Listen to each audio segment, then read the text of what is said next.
Oh, yeah. I'm just wondering, are you still out there?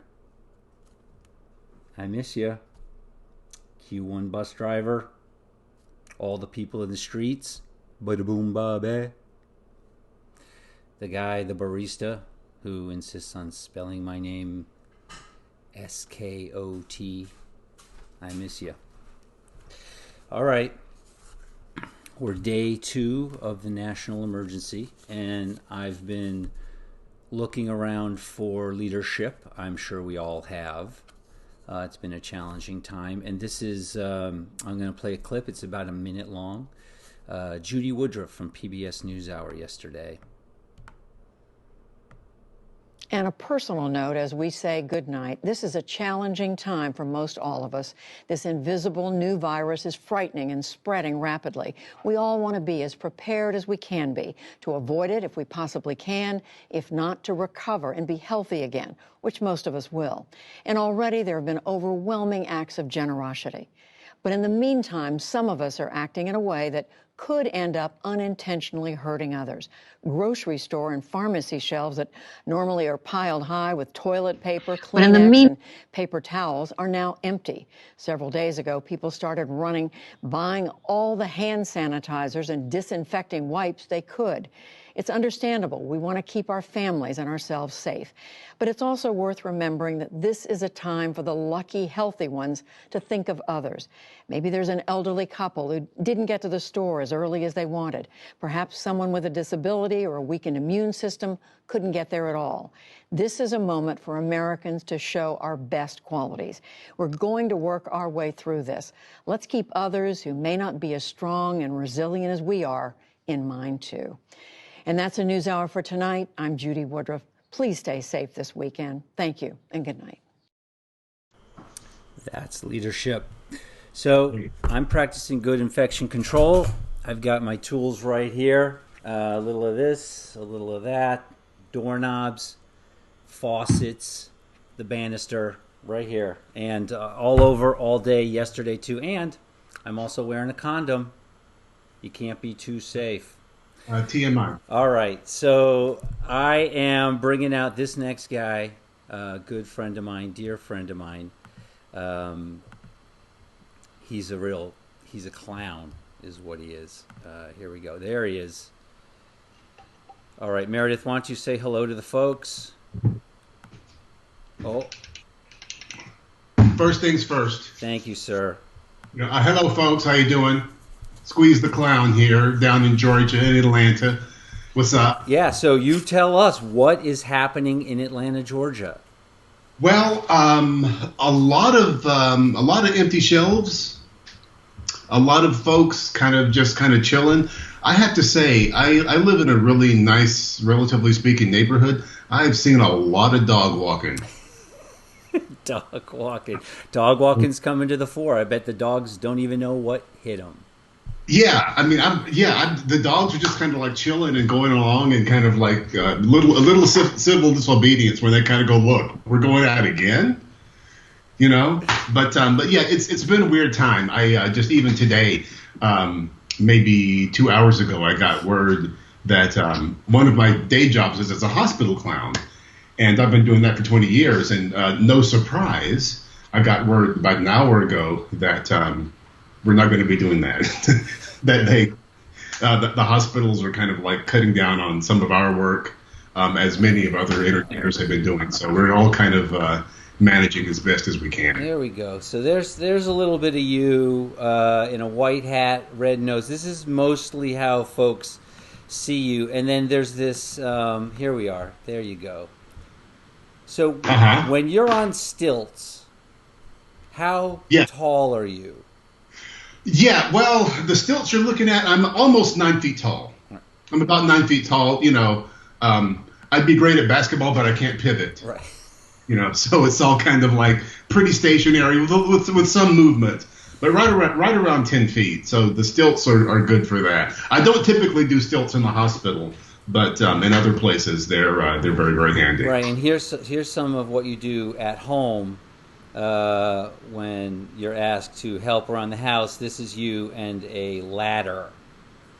Yeah, yeah. The ladder is a really convenient thing to have. I don't usually carry one with me, but like on certain gigs, if I look around, backstage, there's usually some tall object that's relatively light. The aluminum ones are especially good because they're light and they look cool and they're not that heavy. Oh, so there's the secret. This is the place for secrets. So Yeah. what about the hospitals? Like, so what's going on with the kids now?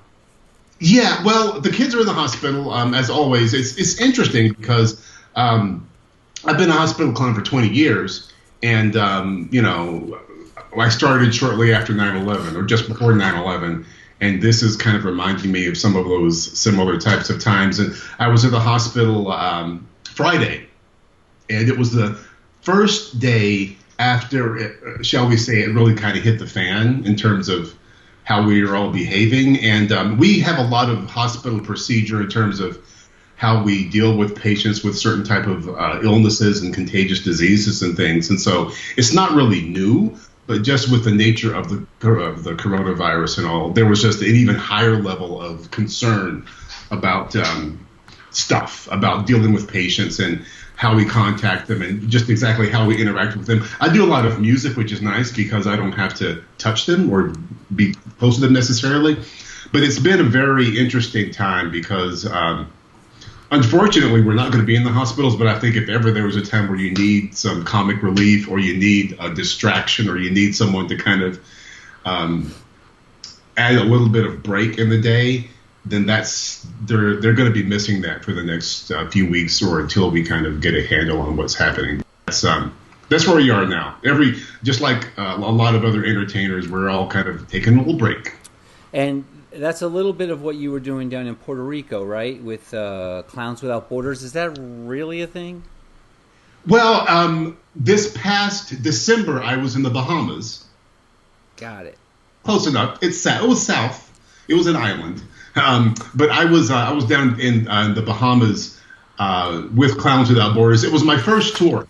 I've done one tour with Clowns Without Borders so far, and I'm hoping within the next year to do another one if logistics and things all line up. But I was in the Bahamas, and we were actually doing a tour with not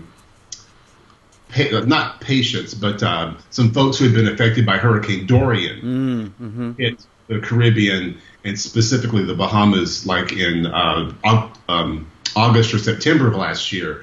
And then after things kind of settled, some of the folks who had been affected by there in the Bahamas was down there. And so Clowns Without Borders had me go down with two other really great performers and do some stuff. And it was really nice because I'd admired their work for years.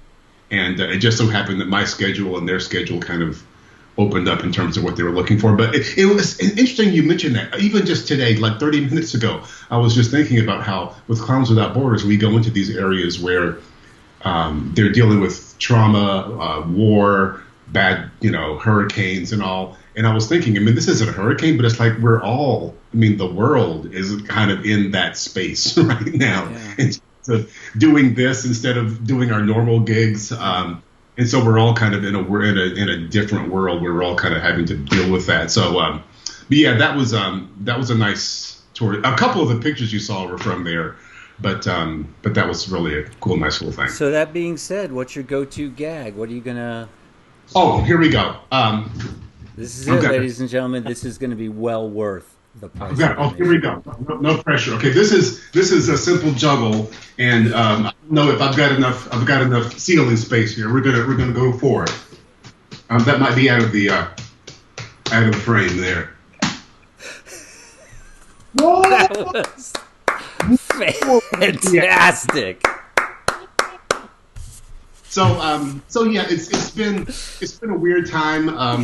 Right now, we're all kind of suffering under gigs. Fortunately, I won an award late last year, which kind of may fray some of the financial damage that we're all going through. It was called the TANA Award. Mm-hmm. It's really nice. And you were very kind sending me some positive vibes. Yeah, that was an absolutely wonderful award. And I know that we're going to come back and we'll talk more about that. And I also want to talk more about your blogging. Meredith is doing some really amazing blogging these days. Meredith, thank you very much. Thank you. Here you go. I don't know. Yeah, there we are. That's it, ladies and gentlemen. All right, Meredith, we will catch up with you soon. All right. Thanks, buddy. Bye-bye. All right, so my engineers are new on the job, and I don't necessarily know how to get out of these things. There we go. It's that, and then it's that, and then like that. Okay, so I was lucky enough just before the pandemic hit our area to direct a beautiful new one act by Taylor Rankin, a wonderful up-and-coming young playwright, just newly graduated from Northwestern. And we are going to, one of the great people I got to work with in that production was her brother, Franklin, who's an amazing musician who I have worked with in the past, and we're going to get him on the line right now.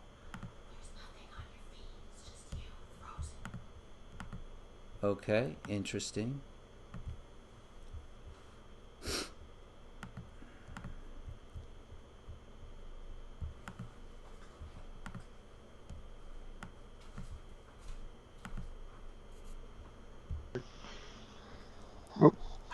Oh, gotcha back. Oh, Hey, there you are, sir. that's me. Okay, wonderful. All right.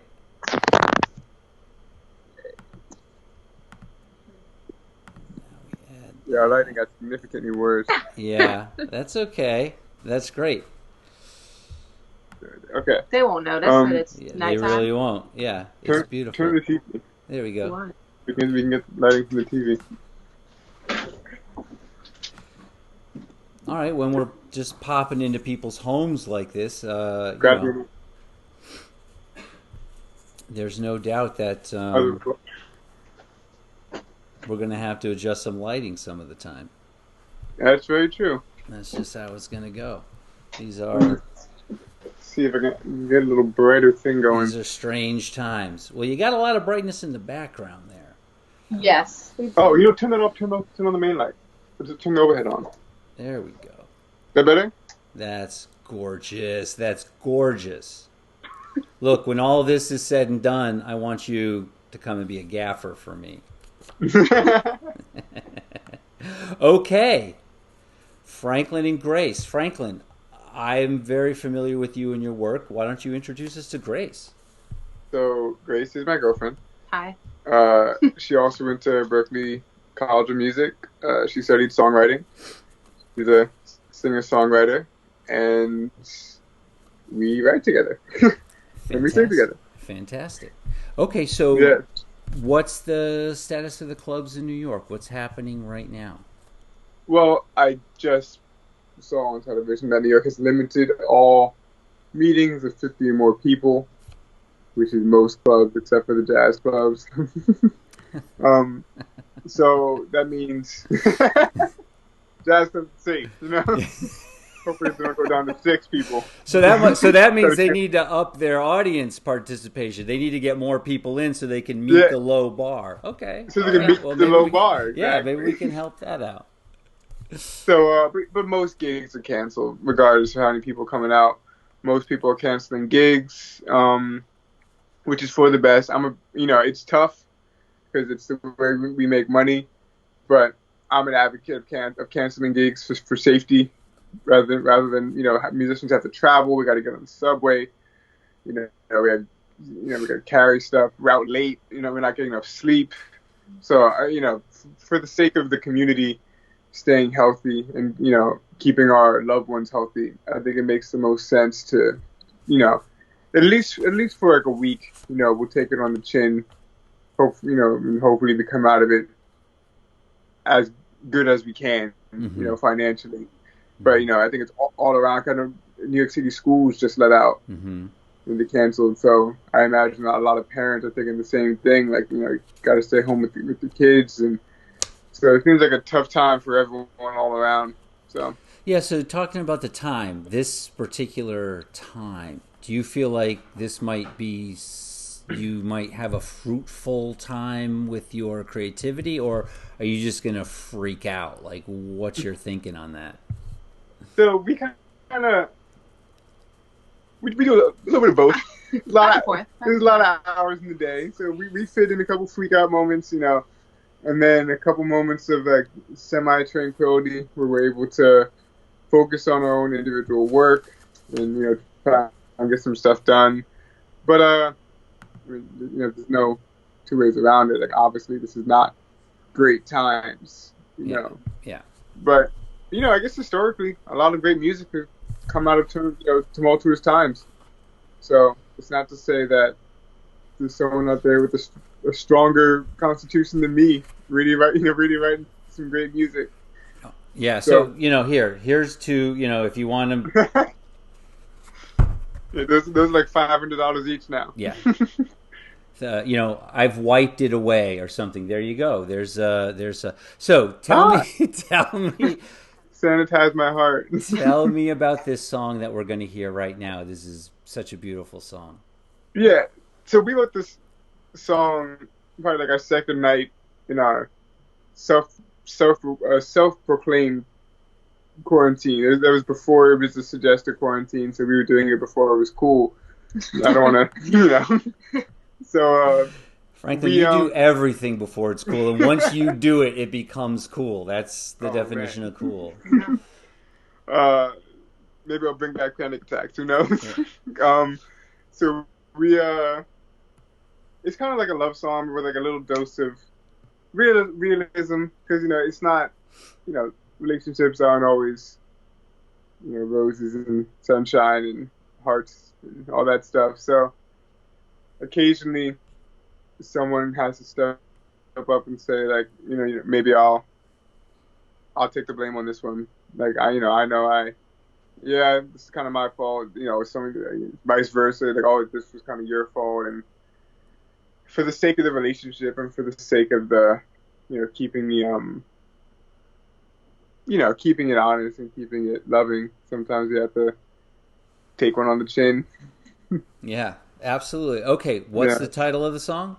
So this is All on Me. Okay. All on Me. Are you guys ready? We're going to go ahead. Okay. Fantastic. All right, well, here we are, day 2 of the national emergency. All on Me.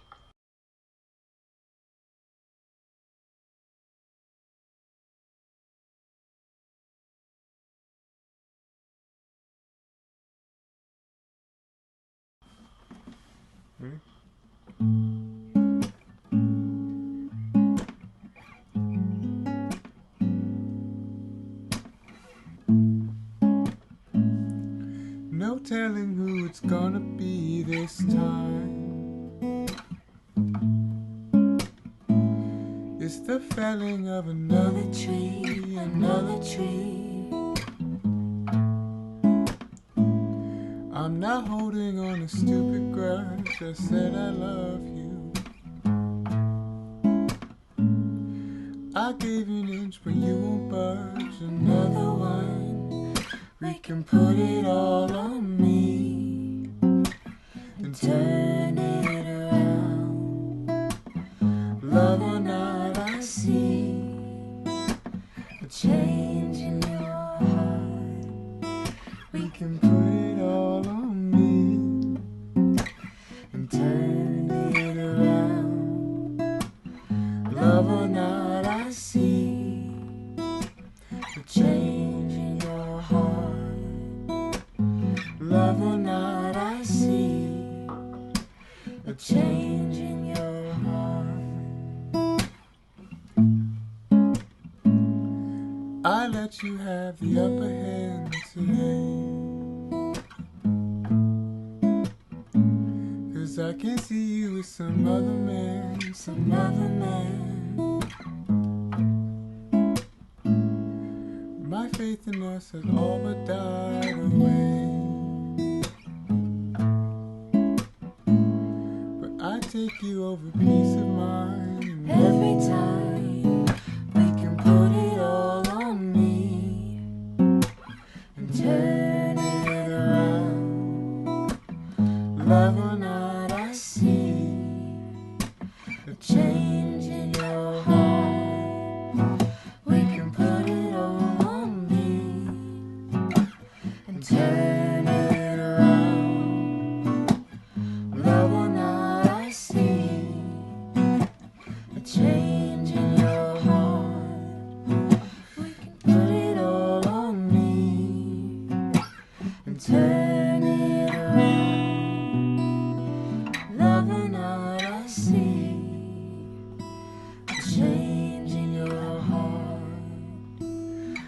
other night I see a change in your heart.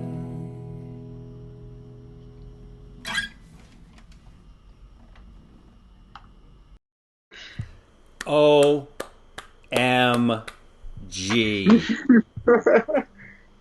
Honestly. And I don't know if you can see, but there's hearts, there's smiley faces and thumbs up. That was beautiful. Aw. That was gorgeous. And, you know, Grace, that's a beautiful voice. Thank you. What are you thinking about the whole, you know, thing right now?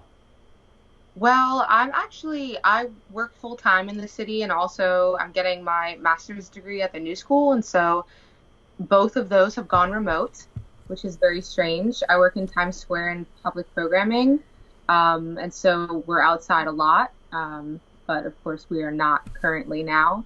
And the whole office has gone remote, working from home, and all of my classes are remote, and not getting to see my classmates anymore for our final semester Oh, wow. in grad school. And we're also, all of us are doing live performance or public art projects, and a lot of those have been either canceled or put on hold for a while. So it's been tough to go through, but we've all been coming together as a group and a community, and helping each other find different adaptations for our work, and how to continue on and actually promote our projects during this time.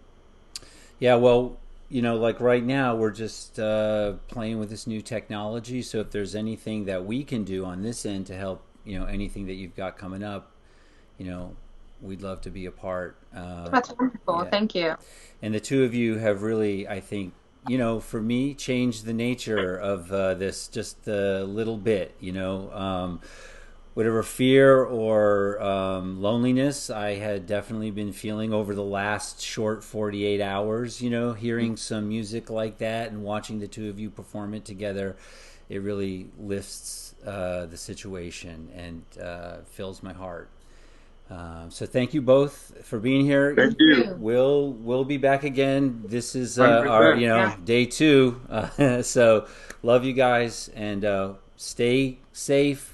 You know, I show the things here Thank again. you. Oh, of We don't course. have to be with us right now, but It's around. It's around. It's around. I know. All right, love you guys. We'll talk soon. This guy. Bye. Thank you. Okay, so day 2. That's a lot. And I'll tell you, I'd love to do this daily. I want everyone out there to stay sane. If there's anything we can do to help, please reach out. And you know, use your tools. And really give yourselves a big hug. All right. Talk soon.